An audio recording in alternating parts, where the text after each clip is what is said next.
My name is Artem. I'm 34. I thought I knew what love was. Until one day it knocked on my door literally. This was Anya. My first love. My most painful loss. My almost happened. We met at university. Nobody made us children back then. We were naive, funny, romantic.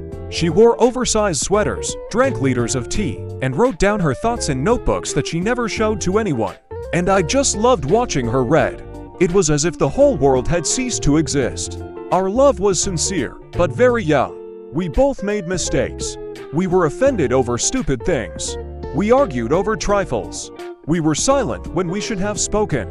And then I got a job in another city, and I told her that I was afraid of the distance. She was proud and said, "If you are afraid, then it is not mine." And she left. And that's it. One breakup and 7 years of silence. Life went on, but in the wrong direction. I was building a career. I bought an apartment.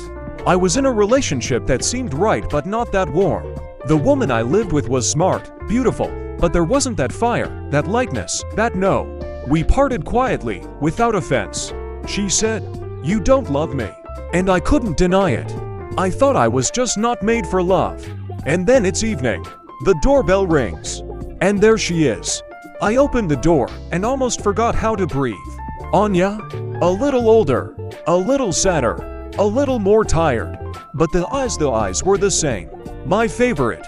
She held in her hands the same notebook that she had once hidden from everyone. "Hello, Timo," she said quietly. "I'm tired of running from what I've known for a long time." I invited her in. She entered as if into a museum of memories. We sat down. We were silent for 5 minutes. And then she said something that turned everything upside down. "I want to get back what we once couldn't keep. I want to talk.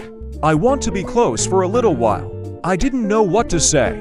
All the years, the memories, the pain, the happiness, it all mixed up inside. We talked all night. About what they lost. About what they were looking for. About who they loved. About what has changed. She confessed, "I never forgot you. I tried to move on but everyone wasn't you. I kept quiet because I had the same thing." She suddenly laid her head on my shoulder like before. The same weight. The same softness. The same Anya. And I realized, time has passed, but feelings have not. We started dating again, as adults, not children. It was different. Deeper. Wiser. We didn't hide our emotions. We didn't run away. We talked about everything. She was no longer afraid of trust. I was no longer afraid of loss. We walked through the night city. She was drawing in her notebook again. I was cooking dinner. She was reading her texts aloud. I was listening as if my life depended on it. And one day, as we sat on the roof and looked at the stars, she said quietly, "You weren't ready then. Neither was I. But now I know for sure." I turned to her.